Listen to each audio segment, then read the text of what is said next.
under the heading that, I guess, chicken soup for the soul, like those old books used to be, or this really needs to be on Oprah. The way we do our Thanksgiving dinners is hundreds of people come to the church and eat, which is really nice. They want to be a part of the community. We refilled our chapel 3 times, probably just had 300 or so people come to the church and eat. Had 200 or 300 volunteers, so not many more than our volunteers. That being said, we took out 2,600 meals to the community, people who had reserved them, and they're delivered by volunteers. And this story was told to Debbie from one of the volunteers who had the opportunity to deliver along with her husband. She said they went to the first house with a bunch of dinners and said as they approached the house, she looked at it. It was a beautiful house. And you know, the same thing that goes through if you've made a delivery with us at some point, when you go to a house that just seems way too beautiful to be receiving a free Thanksgiving dinner, you know that in the back of your head, like, why did these people call in for a free Thanksgiving dinner? They could take care of their Thanksgiving dinner. They knocked on the door. They waited a long time, and an older gentleman in his early 90s opened the door, dressed up, wearing his World War II hat, a veteran from World War II. And like them, both of their parents, veterans of World War II, both of their dads, veterans of World War II. My dad, a veteran of World War II.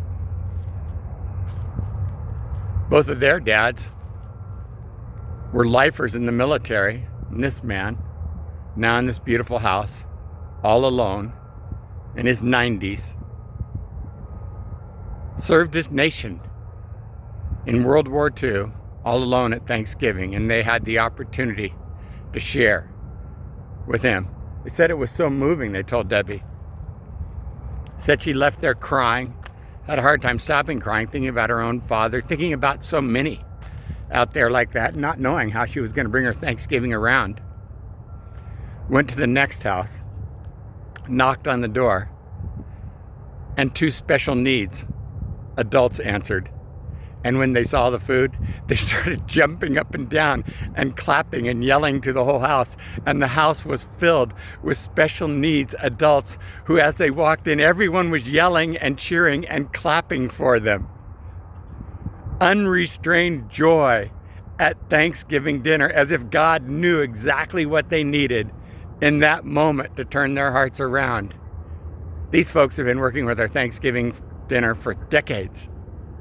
Said it was the best back-to-back deliveries ever. Unforgettable moments. And I thought about how many people miss these moments just because they didn't participate. They missed these moments just because when they were invited in, they didn't step in. I thought about those of you who cooked a turkey, those of you who wrote a check, those of you who took the time to fill a little love bucket, those of you who participated by praying for us. And because of you, this delivery could take place. We're a little church. Because of you, we could have success. Because of you, this couple, now themselves in their aging years, were able to minister to this veteran from World War II. We're able to minister and celebrate with these special needs kids, and to be able to enjoy the day. How do we get to be the miracle in life? Well, we get to be the miracle by giving of ourselves. We get to be the miracle by delivering on the promises of God. We get to be the miracle by saying, we just don't believe that God promises love and hope and reassurance and wants to feed the masses. We believe that He called us to go and do it. And so we're going to. Hey, you were not created for a life of mediocrity. You were created to live a miraculous life.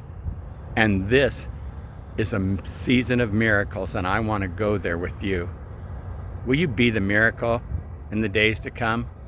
Will you go out there and experience the joy of ministering to one who's all alone, and yet one who knows stories that we can't even begin to imagine, who served on battlefields that we can't even begin to imagine, and yet today is alone, will you be the one to enter into the joy, unrestrained joy of special needs people who have no filter other than to just jump up and down and clap and celebrate with Thanksgiving? Shouldn't we all be doing that?